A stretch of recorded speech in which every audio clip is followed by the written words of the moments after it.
يا مقلب القلوب ثبت قلبي على دينك. Assalamualaikum warahmatullahi wabarakatuh.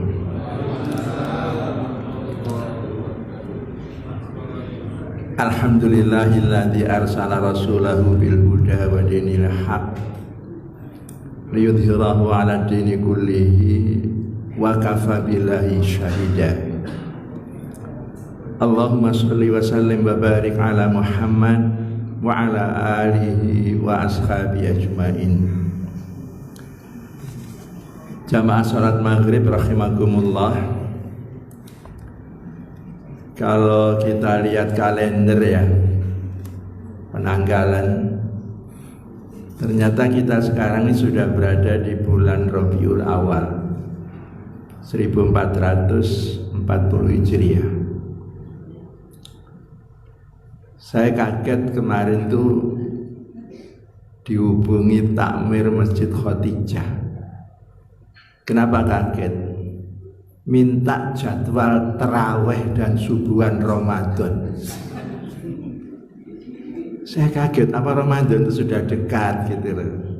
Saya lihat kalender, baru masuk Rabiul Awal. Jadi masih cukup lama ya, Maulud, pada Maulud, Jumadil Awal, Jumadil Rejab, ruah 6 bulan, saking sregebe. Ya biasanya masjid-masjid besar itu rebutan mubalik.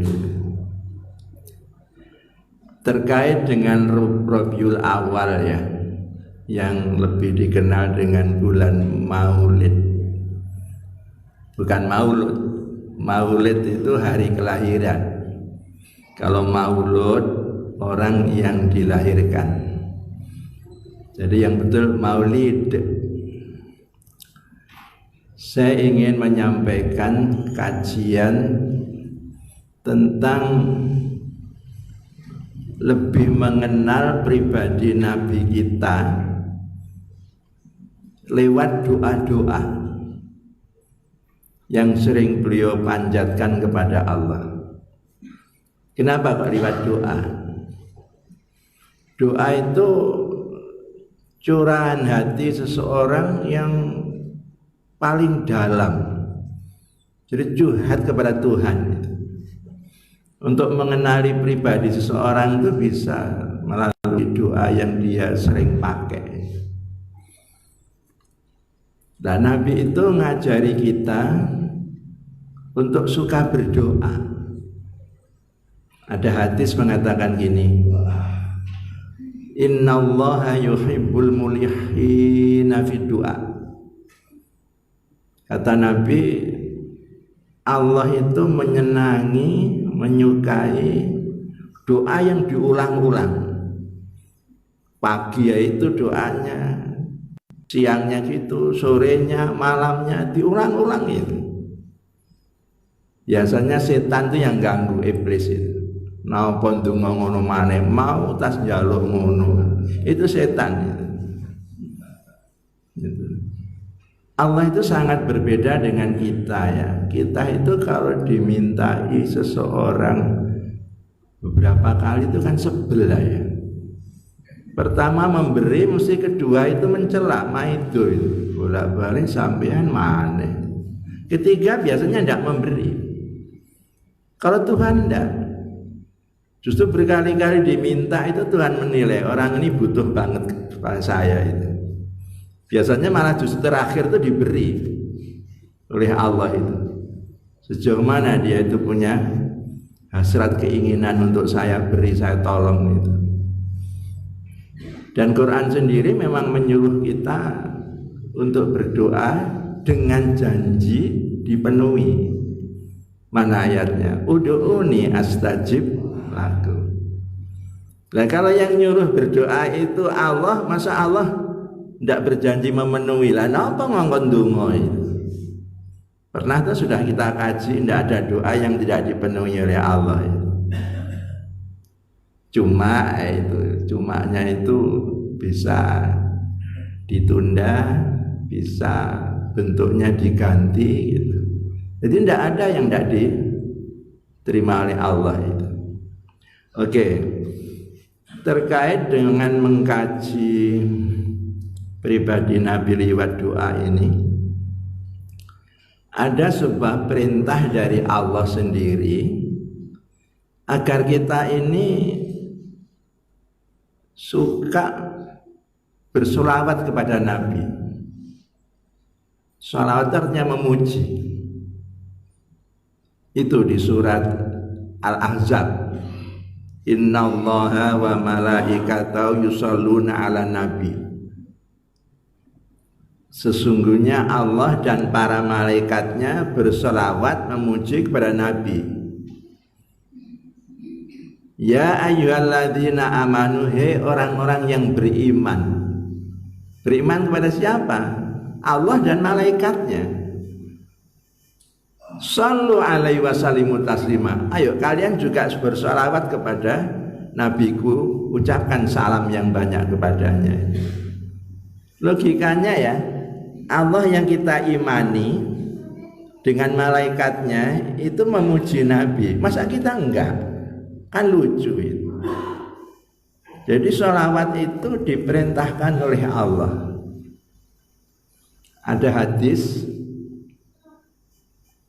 Nabi itu sedang ya seperti kita ini ya, berada di tengah-tengah para sahabat gitu. Tiba-tiba Nabi itu sujud. Para sahabat sudah menduga ini masih sujud syukur gitu. Cuma anehnya, lu kok lama banget ya, tidak seperti biasanya. Ditunggu, selepas sujud Nabi ditanya, maaf Nabi tadi itu sujud apa? Ya sujud syukur. Ngapain kok tidak seperti biasanya? Kalau sujud syukur kali ini kok lama? Nabi menjawab, saking senangnya hati saya. Kenapa Nabi? Barusan malaikat Jibril itu memberitahu saya, membisikkan ke telinga saya bahwasanya kalau ada orang berselawat kepadaku 1 kali, niscaya Allah itu akan berselawat kepadanya 10 kali. Luar biasa itu. Saya tidak bisa bayangkan betapa bahagianya kita dipuji Allah ya. 10 kali. Kita itu dipuji sesama aja ya, apalagi atasan kita, senengnya nemen banget. Bolak-balik kok dipuji mesti promosi sebentar lagi ini. Nah, kenapa kita tidak tertarik dipuji oleh Allah itu? Berselawatlah. Saya senang kalau lihat di TV itu selalu ada tiap hari itu acara sholawatan. Jamiah sholawat kan banyak ya. Cuma yang kadang-kadang saya berpikir ketika lihat itu, mungkin caranya berselawat itu yang perlu diluruskan. Itu aja. Mari kita berbanyak sholawat. Cuma yang perlu kita ketahui, Allah berselawat kepada Nabi itu aspek apanya Nabi yang dipuji, sehingga kita nanti memenuhi perintah Allah ini bisa benar dalam berselawat itu.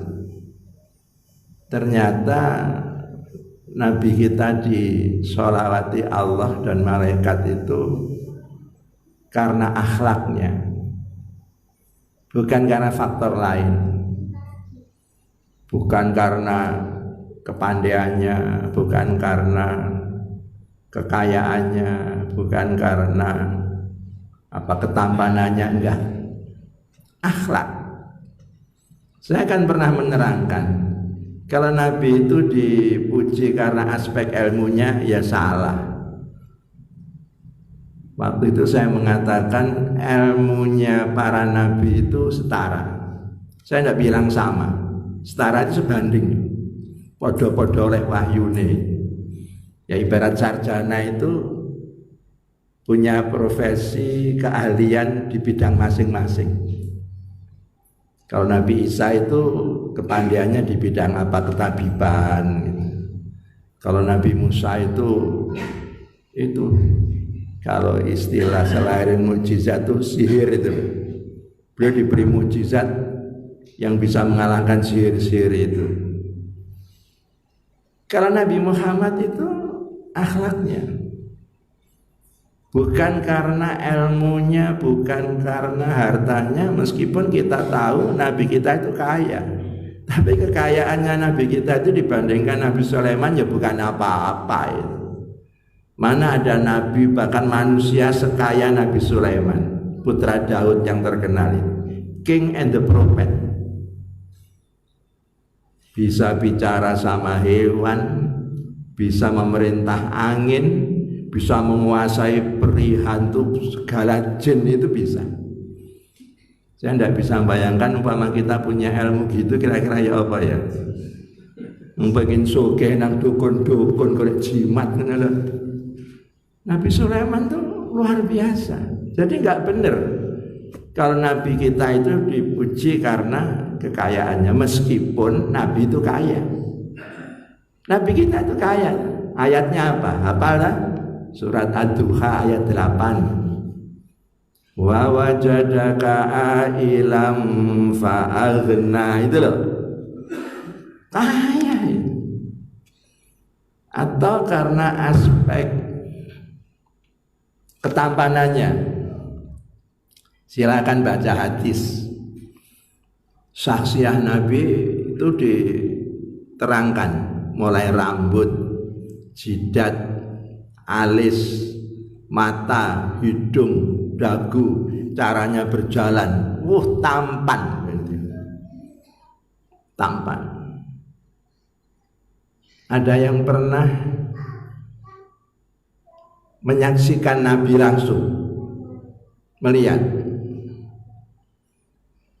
Saya pernah membaca bukunya Profesor Amiruddin Arif, teman dekat saya di IKIP waktu itu. Profesor Amiruddin Arif ini diberi karomah oleh Allah.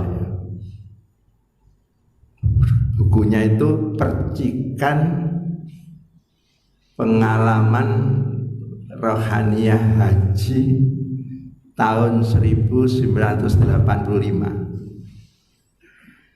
Mulai beliau sholat di Masjid Ampel itu sudah diberi pengalaman Allah, ketemu dengan seseorang yang diduga Sunan Ampel, bukan seseorang yang masih hidup, yang ngajari baca Quran. Ternyata Qurannya itu yang ditunjuk itu ayat yang menerangkan Pak Amiruddin itu tidak lama akan haji. Inna fatahna laka fatham mubina. Terus ketika di Raudhah, beliau itu berpikir, Nabi itu gimana sih ya orangnya? Mohon kepada Allah dipenuhi. Ditampilkan Nabi sedang khutbah di mimbarnya itu. Yang di bukunya itu saya baca, saya tidak bisa menggambarkan betapa mengagumkannya fisik Nabi itu. Kulitnya, rambutnya, matanya, caranya berkhutbah, diterangkan situ. Nah dari situ saya tahu Nabi kita memang tampan. Hadisnya juga menerang gitu. Cuma kalau dibandingkan Nabi Yusuf, menang mana? Atau Quran tuh nerangkan gantengnya Nabi Yusuf tuh, ya Allah. Para ibu itu loh sedang mengupas apel, Nabi Yusuf itu cuma lewat di depannya itu, lah kok sampai domblong, lupa yang dikupas itu bukan apel tapi jari-jarinya. Kira-kira gantengnya apa sih wong niki aku. Untung zaman sekarang tidak ada setampan Yusuf. Ono itu nasib ibu-ibu itu gimana? Termasuk istri kita mungkin lupa sama kita itu. Alah, bojoku elek ngrene. Jadi yang betul itu akhlaknya. Kok tahu? Buka surat Al-Qalam ayat 4. Wa innaka la'ala khuluqin azimin, sungguh luar biasa sekali budi pekertimu Muhammad. Saya lalu kalau baca ayat Al-Qalam 4 ini ingat hadis yang terkenal, innama bu'istu liutamima makarimal akhlak itu. Dari gramatika bahasa innama itu kan adatul hasr apa? Pembatas. Ya, terjemahannya semata-mata. Bu'istu aku diutus, innama bu'istu semata-mata liutamima makarimal akhlak. Li itu untuk, utamima itu menyempurnakan, makarimal akhlak ya pembinaan akhlak mulia. Jadi misi utamanya Nabi diutus ke dunia itu membangun akhlak, bukan yang lain, bukan ilmu, akhlak. Sudah sering saya sampaikan, akhlak itu jauh lebih penting ketimbang ilmu. Justru seharusnya ilmu itu melahirkan akhlak. Quran memberi petunjuk itu halus sekali. Baru-baru ini kan rame dibicarakan kualitas para menteri yang baru dilantik, termasuk juga anggota-anggota DPR ya. Kalau kita mau buka Quran surat Al-Qasas, Al-Qasas itu jamak dari kisah, kisotun, kisotani, qasasun, kisah-kisah. Diterangkan di situ salah seorang putrinya Nabi Syu'aib. Ayatnya gini loh. Qalat ihdahuma, berkatalah salah seorang dari dua putri Nabi Syu'aib kepada ayahandanya, ya abatis takjirhu inna khaira man istajartal qawiyul amin. Bapak, alangkah baiknya pemuda ini, Nabi Musa, kau jadikan karyawan, karena sebaik-baiknya karyawan itu yang al-qawi, yang badannya kekar kuat, tapi al-amin, yang mentalitasnya itu muktaman, kepercayaan, akhlaknya. Ini kan petunjuk itu. Kalau mengangkat karyawan, utamakan ini, fisiknya kuat, jangan yang sudah lemah, sudah tua, ojo. Tapi al-amin. Kalau kita baca tafsir Ibnu Katsir, putrinya Nabi Syu'aib ini yang namanya Zamora tidak berkata istajirhu inna khaira man istajartal qawiyul alim. Bapak, angkatlah pemuda ini jadi karyawanmu. Sebaik-baik karyawan itu yang kuat dan pinter. Enggak, bukan kata alim, tapi amin, yang kepercayaan. Nah, pinter-pinter ditangkepi KPK ya gak genah kabeh. Jumlahnya 100 lebih loh Pak, pejabat kita yang ditangkepi KPK itu.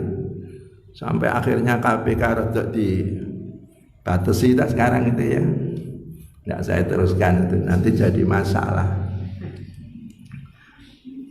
Jadi qawiyul amin, akhlak itu sangat diutamakan. Nah, terkait dengan doa ya, yang akan kita kaji dalami itu sebuah doa dalam hadis diriwayatkan Imam Tabrani. Nabi itu sering berdoa gini, Allahumma inni as'aluka nafsan mutmainnatan Ya Allah, saya mohon kepadamu untuk mempunyai jiwa yang tentram, nafsan mutmainnatan. Yang kedua, wa tu'minu biliqa'ik. Aku mohon kepadamu jadikan aku ini orang yang mengimani bahkan meyakini adanya hari pertemuan dengan kamu. Liqa itu meeting, ketemu. Kita nanti ingin ketemu Allah enggak? Kalau ingin penuhi syaratnya di akhir surat Al-Kahfi. Saya kalau menyebut Al-Kahfi di masjid sini itu teringat almarhum Pak Husnul. Beliau itu mesti nek malam Jumat tuh kirim WA kepada saya dan kepada teman yang lain, jok lali moco surat Al-Kahfi. Dan Al-Kahfi sekarang ini semakin terkenal gara-gara apa? Tanda-tanda datangnya hari kiamat itu kan semakin bertambah itu. Yang dikhawatirkan akan munculnya Dajjal. Dajjal itu penggoda yang luar biasa, Pak. Kata Nabi akan muncul di kota Isfahan di Irak. Kalau Dajjal ini sudah muncul, Nabi menggambarkan banyak orang pagi beriman, sore sudah tidak beriman. Saking hebatnya. Nah, petunjuk Nabi menghadapi keluarnya Dajjal ini banyak-banyaklah membaca surat Al-Kahfi. Katanya kalau Al-Kahfi itu dibaca, Dajjal itu tidak bisa melihat kita, ditinggalkan, tidak digoda. Mungkin sama dengan Ashabul Kahfi ya, yang ditidurkan Allah berapa tahun? 309 tahun itu. Di sebuah gua, di mana gua itu kan tidak jauh dari kota itu. Tapi ratusan tahun tidak ada yang tahu bahwa situlah ada gua itu. Untuk melindungi Ashabul Kahfi yang dilindungi Allah ini. Cuma ya nakalnya kita itu nek maca surat Al-Kahfi itu seneng 10 awal 10 akhir tok. Enggak 110. Sing betul ya 110 itu. Nah, di ayat terakhir Allah akan mengatakan, "Wa man yurid liqa'a rabbi falyamal amalan sholihan wa la yusyrik bi ibadati rabbi ahada." Silakan dilihat di tafsir Ibnu Katsir ya. Kalau ingin ketemu Allah, syarat pertama itu hendaklah berbanyak beramal kebajikan. Fal ya'mal amalan sholihan itu pengertian Ibnu Katsir, berbuatlah amal-amal yang benar seperti contoh Nabi. Wala yusyrik bi ibadati rabbi ahada itu pengertiannya, niatmu berbuat kebajikan itu harus kamu tata semata-mata karena Allah. Kalau tidak karena Allah ditolak. Saya olah alih ayat itu karena kan saya juga ingin ketemu Allah. Masa menyembah sekian lama nanti nggak ketemu? Kan ketemu mesti. Syaratnya ini, kenapa ya kok yang disebut berbanyak amal kebajikan dengan niat yang tulus karena Allah? Masih ingat cara menghapus dosa? Istighfar, tobat, itba'us sayyi'ah bil hasanah. Dosa-dosa pelanggaran itu dikompen diikuti amal kebajikan. Wa atbi'is sayyi'atal hasanata tamhuha, akan terhapus itu. Nah, karena berbanyak amal kebajikan dengan sendirinya dosa akan terhapus. Lah yang bisa ketemu Allah itu yang tidak punya dosa itu. Masih ingat syarat utama masuk surga? Beriman, ini tiketnya, tidak punya dosa. Ini yang berat dipenuhi, Pak. Kok berat? Saya tanya, Kira-kira pada saat kita nanti dipanggil oleh Allah, masih punya dosa enggak? Kira-kira lah. Masih. Ngukurnya gampang, nggak usah mati kita nanti. Siapa berani meyakinkan dirinya malam ini kita tidak punya dosa sama sekali kepada Allah? Berani? Ragu itu. Saya tahu untuk ukuran bapak-bapak, ibu-ibu yang senang ke masjid ini, kalau dosa besar tidak punya, tapi yang kecil kan rada akeh ya.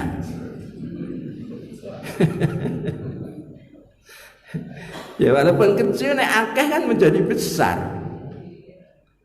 Nah gimana? Sebab kalau masih punya dosa, kita transit nanti, tidak masuk surga dulu, ditransit. Ada petunjuk.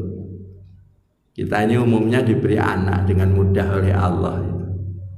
Jadikan soleh solehah, agar nanti berdoa kepada kita, Rabbi firli wali walidayya warhamhum kama rabbayani shaghira. Terhapus.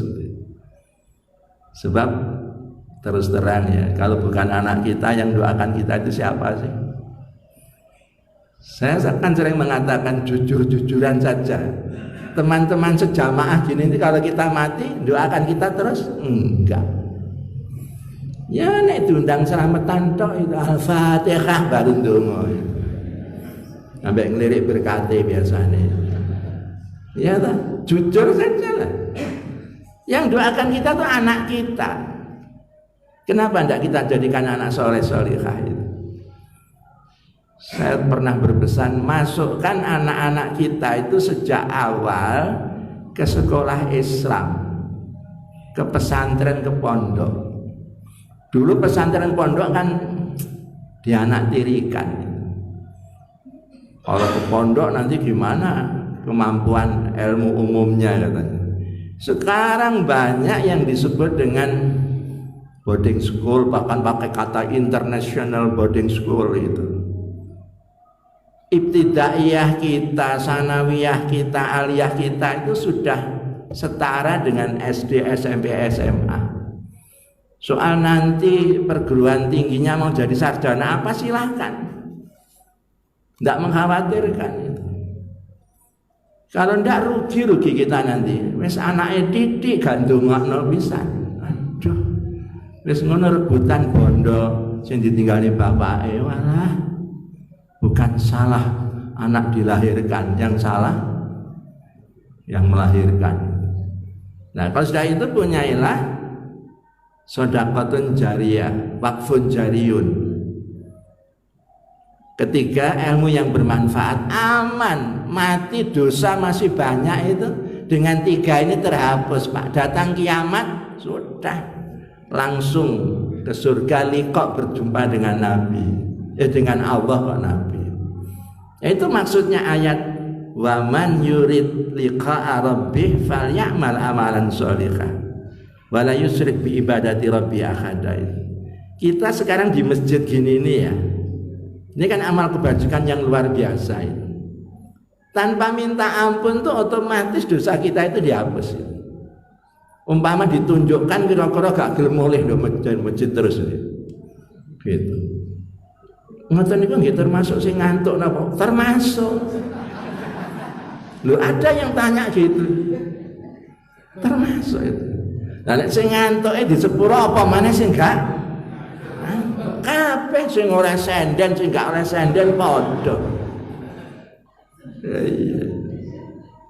Makanya Nabi itu pernah berkata, "Lau ra'aitum kama ra'aitum labakaitum katsiran wa la dhahiqtum qalila." Seandainya kalian tuh bisa melihat seperti yang aku lihat, oh kalian tuh banyak menangis ketimbang tertawa. Nah saya kira guyu nggak kita apa-apa. Kalau Nabi kan bisa melihat yang nggak kita lihat. Oke, kembali kepada doa. Yang pertama, nafsan mutmainnah, jiwa yang tenang tentram. Yang kedua, tu'minu biliqa'ik, jadikan aku mengimani pertemuan dengan kamu nanti ya Allah. Nah, kalau beriman mesti berusaha itu. Yang ketiga, watardo biqadaik. Jadikan aku orang yang ridho, rela menerima ketetapan kamu, keputusan kamu. Hati-hati kalau memakai doa ini, jangan sampai kita ini terperosok itu. Di Malang itu ada sepasang pasutri punya 2 anak perempuan. Keduanya sangat-sangat ingin hadirnya anak laki-laki. Sayangnya sudah disepakati sejak awal 2 anak cukup. Saking inginnya tetap anak laki-laki, rundingan jelimet, wis gak apa-apa ditambah yuk. Lah kok nek gak laki-laki, kita pelajari metodenya punya anak laki-laki. Metode Jepang. Kromosom laki-laki XY, perempuan cuma X, itu gimana bisa XX katanya gitu ya. Dipelajari itu. Alhamdulillah dikaruniai calon anak ketiga. Dongo terus laki-laki. Ketika diperiksakan ke dokter lewat USG, ultrasonografi, dokternya itu berkata, insya Allah Pak Bu, untungnya ada insya Allah ini, anak bapak ibu yang ketiga ini nanti laki-laki. Alhamdulillah, senenge pol. Begitu datang hari kelahiran, perempuan lagi Pak. Begitu tahu perempuan, Pak, wedok mana? Untung wedok umpama wandu apa ini. Ini termasuk tidak rela dengan keputusan Tuhan. Soal kecil remeh tapi juga tidak baik itu gini, termasuk tidak rela itu. Kita mau bepergian, tiba-tiba turun hujan di pagi itu, ya apa sih ngawur ya, cukup hujan gitu. Sing di ngawurnya itu siapa itu? Untung Allah itu Rahman Rahim, gak sampai bledek tenan itu. Ya. Jadi ridho. Yang sering kita langgar apa? Tidak ridho dengan keputusan Allah itu. Allah memutuskan, hayya ala sholah, gitu. Ayo sholat. Itu keputusan Allah itu. Jam sekian harus maghrib. Gitu. Kita dengar, gitu. Adanya ditirukan, Pak. Bahkan setelah adzan selesai itu masih dikomentari, sodaqta wa bararta wa ana dzalika minasyahidin. Hebat.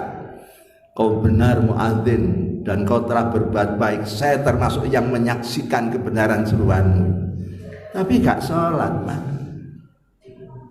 Ini termasuk tidak ridho dengan hati-hati ndonga itu.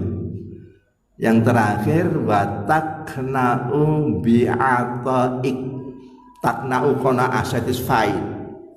Bi'ataik, dengan pemberianmu. Kembali yang pertama, kenapa Nabi itu kok mendahulukan jiwa yang tenang, Pak? Berarti dari 2, 3 sampai 4 yang penting semua itu tidak bisa mengalahkan pentingnya jiwa yang tentram. Jadi Nabi itu orang yang sangat mendahulukan ketentraman batin. Doa lain seperti itu loh, Allahumma inni a'udzubika minal hammi wal hazan. Itu kan ketentraman batin. Ada lagi doa yang dipakai Nabi Musa, itu juga dipakai Nabi, Rabbis shrahli sadri wa yassir li amri. Kenapa ketentraman batin itu diutamakan? Kita ini ya kan termasuk orang-orang yang mendambakan kebahagiaan. Tidak seorang pun di antara kita tidak ingin bahagia.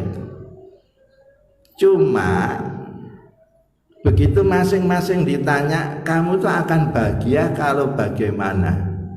Muncullah beragam pendapat tentang bahagia itu. Kata orang Arab mutanawwi'at. Bentuknya itu macam-macam. Saya akan bahagia kalau begini, yang lain saya akan bahagia kalau begini gitu. Yang tidak beragam, yang pasti sama, itu bukan bentuk kebahagiaannya, tapi asasnya yang sama. Asasus sa'adah. Istilah Qur'annya asasus sa'adah itu mutmainnatul qalbi, sakinatun nafsi, mutmainnatul qalbi, tentramnya batin. Orang tidak punya apa-apa tapi jiwanya tentram, lebih bahagia ketimbang segala punya. Masih ingat dulu saya cerita orang kaya berobat ke dokter, dokternya malah dimarahi. Dia itu kaya, mungkin ya kekayaannya itu kurang benar dari mana didapat. Dibuat Allah jiwanya itu tidak tentram. Kalau ingin tahu cara Allah menyiksa hamba yang seperti ini, lihat surat Al-An'am ayat 125. Saya tertarik ayat ini. Waman yurid ayudillahu, kalau aku menghendaki seseorang tuh kusesatkan, kusiksa, bukan hartanya diambil Pak, dia itu pandai mencari, golek maneh. Bukan pangkatnya dilorot, dia pejuang gigih akan melambung terus. Cukup dengan cara yang simpel tapi menentukan. Yaj'al sadrahu dayyiqan haraja. Kubuat saja kata Allah dadanya, sadra itu dayyiqan sempit, haraja itu resah, gelisah, sumpek. Ka'annama itu mislu yas'adu fis sama, yartafi'u las sama. Sesaknya pernapasan kalau orang itu terbang ke langit. Kalau tidak bawa zat asam dia mati. Jadi dadanya dibuat sempit. Nah, orang kaya ini segala punya, tapi aneh.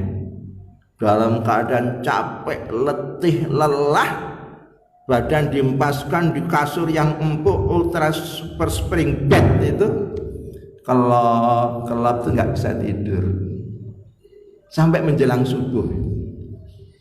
Pergi dia ke dokter spesialis. Cerita, ya sudah Pak, cukup Pak. Yang penting saya periksa, saya tes dulu benar tidaknya yang Bapak katakan itu. Diperiksa, kesimpulan dokter apa? Maaf ya Pak, menurut pemeriksaan ini kok sebenarnya Bapak itu sehat itu Pak. Lah kok marah dia itu? Dokter, kalau saya ini sehat saya tidak kemari, justru saya kemari itu saya sakit. Dituturi dokternya itu. Ya tapi pemeriksaan saya jujur seperti itu, tensinya juga benar, jantung juga benar. Akhirnya apa? Timbang rewel-rewel, ya sudah saya kasih resep. Nanti beli di apotek. Apa yang ditulis itu? Luminal, Valium, Librium, jenis-jenis kapsul tidur itu. Yang menurut ilmu kesehatan sekecil apapun dosisnya itu berbahaya untuk saraf karena dipaksa dilemahkan itu. Lah wong sugih kok ya turu angel, sing melarat-melarat iki pokoke wis ngantuk. Oleh sandane enak ngene wis gak ngerti nduk endi turu. Itu rahmat Pak, patut disyukuri Pak itu.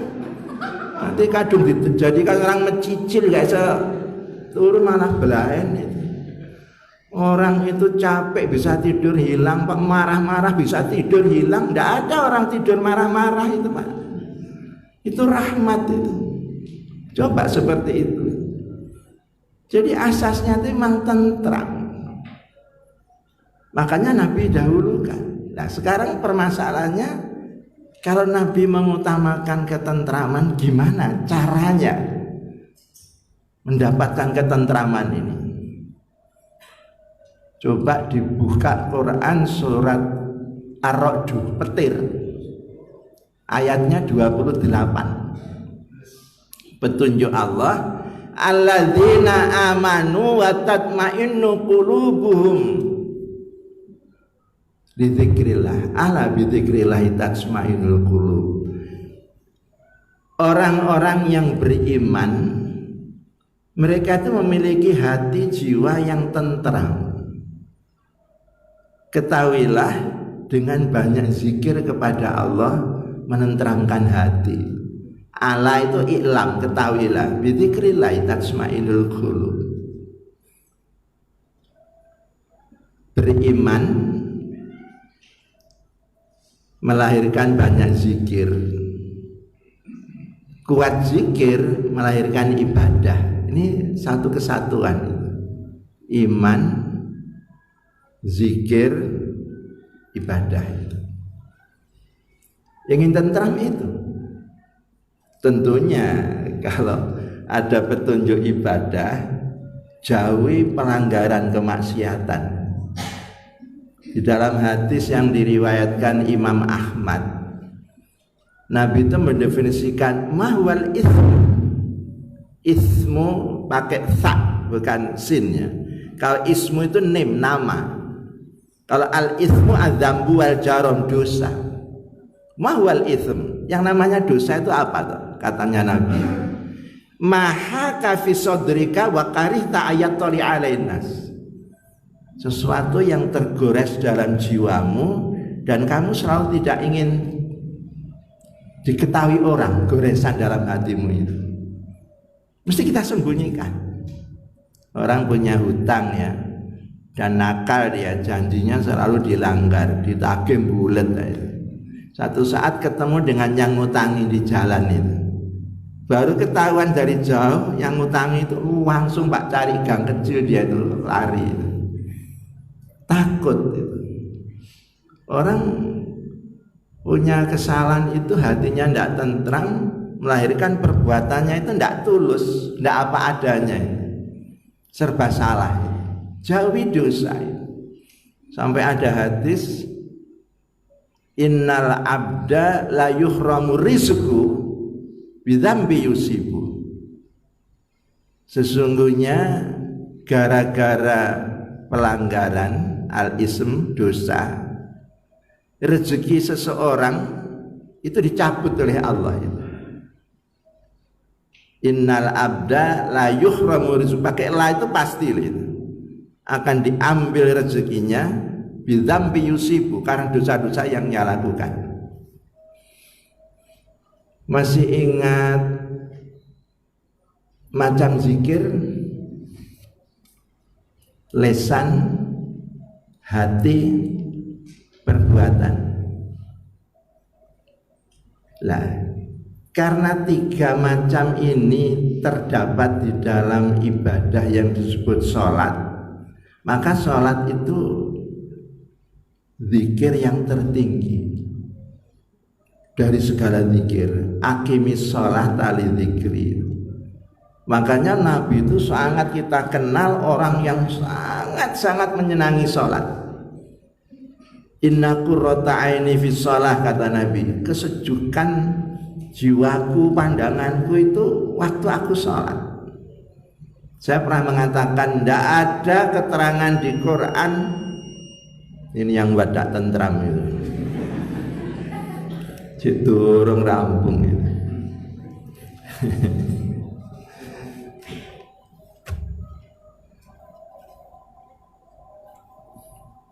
Baik, jadi sholat ya. Saya terpikat sebuah hadis qudsi, redaksinya dari Nabi, konten isinya dari Allah. Ya ibna Adam, hei manusia keturunan Adam, tafarrag li ibadati, ayo kalian mendekat kepadaku. Artinya rajin ibadahlah kamu kepadaku. Niscaya, ini janji Allah. Wa kullu wa'dilah haq, innallaha la yukhliful mi'ad. Allah tidak pernah ngemplang janji. Apa janjinya? Amla'u sadraka ghina. Amla'u itu fi'il mudhari', present form. aku akan penuhi, dari kata mala ayam lau toh. Apa? Sodroka dadamu. Dengan apa? Rina, kekayaan. Wa asudda faqra, kututup kemiskinanmu. Loh kok aneh, kekayaan, harta, katakan uang, kok dilebokne dodo. Tempatnya uang itu di mana? Laisa fi sadri bal fi jaybi, pocket in English. Kenapa Allah tidak mengatakan amla'u jaibaka nukuda wa rupiah wa dolar wa yan? La, bal yakul amla'u sadraka zina. Siapa tidak tertarik dengan ucapan Allah ini? Yang akan kupenuhi itu dadamu. Wa ilam taf'al, awas kalau kau tidak mendekat, menjauh, bermaksiat, malak tuh pakai fi'il madhi, pas form. Pasti akan aku penuhi apa? Sodroka, dadamu, dengan apa? Syuhla, keresahan. Walam asud fakra, aku tidak mau tutup kemiskinan. Maka ciri khas orang ahli ibadah itu jiwanya tentram, Pak. Jiwanya tentram. Saya kan melihat jiwa bapak-bapak ini tentram gitu loh.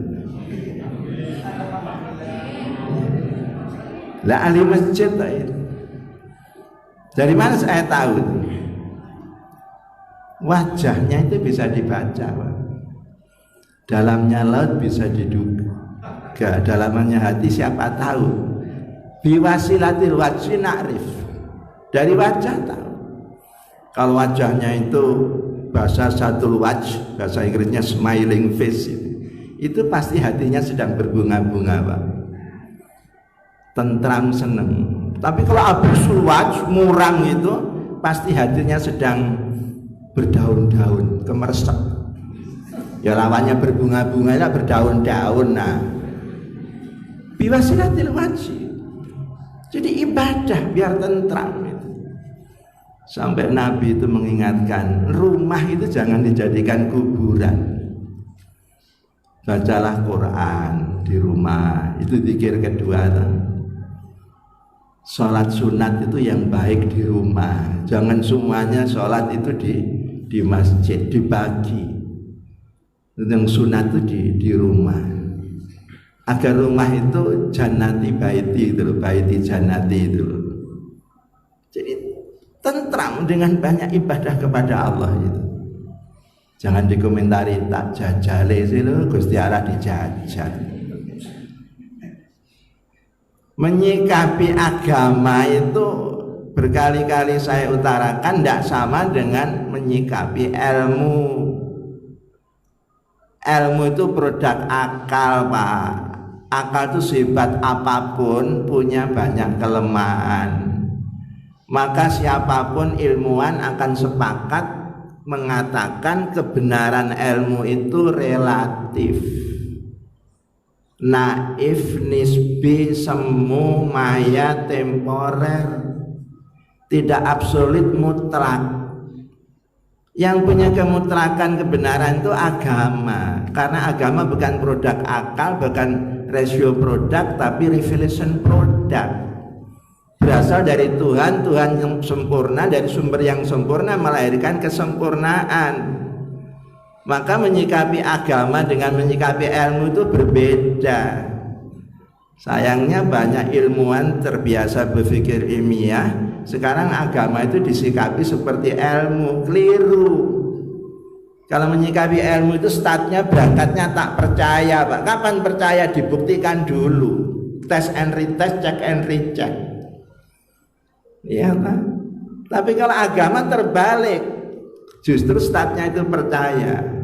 Paling-paling hanya boleh bertanya, maaf Ustadz, maaf Pak Kiai, itu ayat Quran? Iya. Itu hadis sahih mutawatir? Iya. Maksudnya memang begitu? Iya. Ya sudah, sami'na wa ata'na, kami dengar, kami laksanakan. Lah, di dalam melaksanakan ini baru kita nanti merenung apa ya maunya Tuhan, menyuruh, melarang ini, kok petunjuknya begini. Kalau ketemu yakin, mantep. Kalau belum ketemu, tawakuf, berhenti sejenak dalam mencari, menyadari keterbatasan akal, tapi tetap mengamalkan. Nah kita hendak ranah agama diutak-atik dengan dengan akal itu. Saya kaget pagi-pagi itu baca wong masalah cadar kayak dipermasalahkan gitu. Wah. Tapi setelah saya cari data lebih jauh, akhirnya saya ndak melarang kok itu, ya wis untung terus no kualat. Itu cadar itu ulama sendiri ada dua pendapat, nggak usah gitu. Kalau sudah agama itu ranah agama itu. Mudah-mudahan ya kita setelah diberi petunjuk, hati tentram itu banyak berzikir, beribadah. Dasarnya iman diperkuat, diperkokoh, dan jauhi dosa. Kita nanti akan bahagia bermodal ini. Masih ingat hadis Bukhari, di dalam diri seseorang itu ada segumpal darah. Kalau baik-baik semua, rusak semua. Itulah hati. Hati ini. Lagunya AA Game itu gimana soal hati itu? Jagalah hati. Mudah-mudahan ya kita dianugerahi Allah jiwa yang tentram, yang tenang. Selanjutnya kita amalkan meyakini hari pertemuan, ridho keputusan Allah, dan puas dengan pemberian Allah. Takna'u bi'ata'ik. Semoga Allah selalu memberikan bimbingan hidayah dan memberikan kehidupan kita semua yang tentram dan damai itu. Kaya belum pasti, terkenal belum pasti, tapi tentram itu harus pasti. Jangan hendak. Aku qouli hadza wa astaghfirullah li wa lakum. Subhanakallahumma wa bihamdika asyhadu an la ilaha illa anta astaghfiruka wa atubu ilaik. Assalamualaikum warahmatullahi wabarakatuh. يا مقلب القلوب